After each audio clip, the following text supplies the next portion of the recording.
Ladies and gentlemen, Cold War Zombies is finally here. And oh my god, Cold War Zombies is looking to be the best Black Ops Zombies we have ever seen. There is so much to talk about, but in this video, I'm going to be breaking down everything you need to know about Black Ops Cold War Zombies. So much information about zombies was released today that I guarantee there's some bits that you don't know about, you missed, and some surprises you absolutely did not expect to see. So it goes without saying, you must watch this video all the way through to the end because you don't want to miss a single thing. And once you're finished with this video, I encourage you to watch the full trailer on my channel as well as the cutscene and my live streamed first reaction to the first look, all linked in the description. Just before we kick things off, if you love the look of zombies so far, you need to leave a like and subscribe to this channel right now. You done that?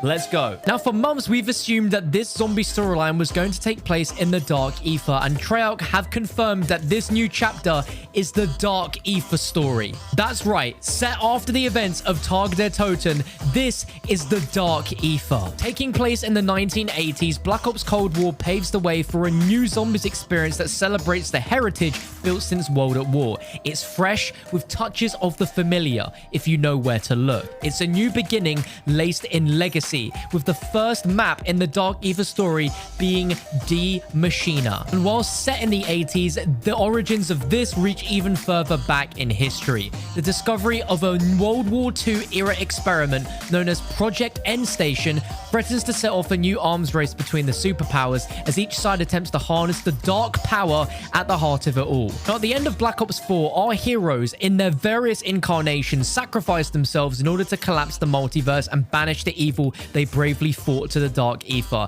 They hoped their actions would create a new world, a singular reality, one free from the forces of darkness that had plagued their existence, and they were half right. For the first time, instead of being locked into one of 4 characters, we'll play as operators from multiplayer and even familiar faces from the single-player campaign, including Sergeant Frank Woods himself. Now, all of these operatives are part of Requiem, a CIA-backed international response team led by Russian-American Grigory Weaver, another familiar face for longtime Black Ops fans, tasked with investigating and suppressing the abnormal phenomena occurring in the facility below. They will be guided by Weaver on their mission to find the truth. Now, throughout us playing in the Requiem mission team, we will come up against a Omega Group, a mysterious Soviet-led organization hell-bent on researching and exploiting the unexplainable anomalies manifesting around the world. And one contact in particular, Sam, has access to KGB intel that may prove more than a little useful. And if you didn't already realize, the woman, Sam, is Samantha Maxis. If you don't believe me, in the intro cutscene, her lullaby from Tag der Toten plays as she's walking into the payphone. The number she types into the keypad spells Maxis, and she is Sam. We are seeing a full-on, grown-up version of Samantha Maxis in Black Ops Cold War Zombies, continuing the Aether story in the Dark Aether. She's all grown up, and I am absolutely mind-blown that that is happening. Now, let's talk gameplay. In many ways, Treyarch are bringing Zombies gameplay back to the foundations that we loved in previous Black Ops games, with some new twists and improvements along the way. We'll find fan-favorite perks, including Juggernog, Speed Cola, and Quick Revive, complete with classic jingles and redesigned perk machines, as well as an all-new Elemental Pop perk to modify your ammo types in a pinch. So let's quickly talk over this, because they mentioned that these perks are all upgradable perks, which means for the first time ever, there will be what I assume to be tiers of different levels of these perks. So we could have Juggernog 1.0, which is your standard Juggernog, and then when we upgrade the perk, perhaps by buying it again or doing something, we'll actually have a further benefit, perhaps even more health than what we normally had with the standard Juggernog, or we might get an additional perk effect that isn't present on the map at the moment. And we also see Deadshot Daiquiri returning in the trailer, and look at the perk machine for this. It looks absolutely incredible. And we have, of course, the new perk Elemental Pop, which modifies your ammo type, which sounds to me like they're getting rid of the elemental alternate ammo types inside of the Pack-a-Punch. You just use this perk and it will modify your ammo type. And we haven't even touched on the aesthetics yet of how the perks look inside of Cold War Zombies because they are now perk cans rather than perk bottles. We see Juggernog, we see Speed Cola, we see Quick Revive, we see Deadshot Daiquiri. And you want to know something that's even better now? And if you don't leave a like rating for this, then you are not human. But there's no longer a perk limit to how many different perks you can have at one time. So the wording is go ahead and crack open a 6-pack if you have the points to do so. This changes everything. No longer do you have to pick the 4 specific perks that you want. You can literally have every perk in the map as long as you have the points for it.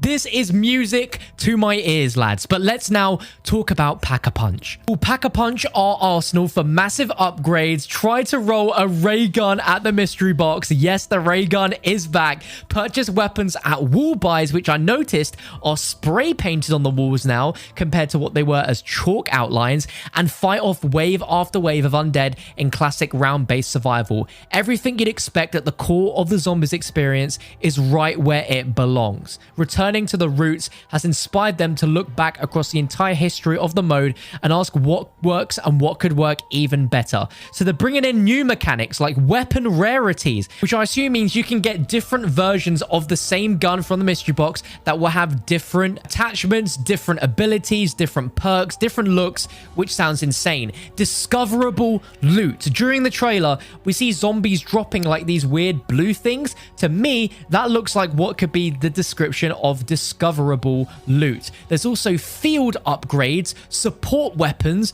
persistent loadouts, which means we'll be able to drop in with a loadout created before the match, which we've done before, but no longer can you drop in with a starting pistol. You can start with whatever weapon you want to choose, which is incredible. Support weapons, we've seen a death machine, we've seen a chopper gunner, we've seen a sentry gun turret. This is nuts. And field upgrades as well bring a familiar system from Black Ops 4 Zombies, where you can deploy proactive abilities that add another layer to your squad-based tactics, and you charge this up by killing zombies and then deploying them in times of need. These are ranging from offensive buffs to abilities that aid in evasion, healing, and reviving. These field upgrades are made to fit numerous playstyles and situations. And we even have the optional choice to exfil from the map with your squad when things get too hot. Which means if you aren't liking the idea of just surviving for as long as you possibly can, you can choose to actually escape the map as an optional choice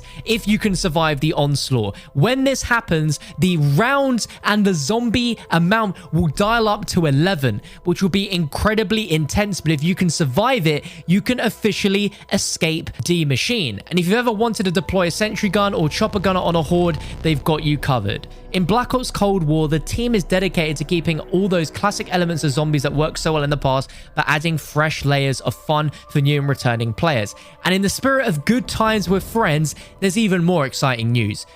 This is the most accessible and connected zombies to date, with cross-play, cross-gen, cross-progression, and unified battle pass system progression for the first time in zombies. That means the entire community will finally be united so they can play together with friends and with a much bigger player pool regardless of platform. Your progress in zombies is directly tied to the battle pass, so you're always rewarded whether you're playing zombies or multiplayer. Another huge deal, which is insane. This is absolutely massive, is they're delivering a series of free DLC zombie maps for the first time to further unify the zombies community across the board. Words can't express how excited they are to bring everyone together in more ways than one. But that means no more zombie season passes, no more having to buy DLCs. It will be free on all platforms at the same time. And if that wasn't big enough, they also teased one final thing.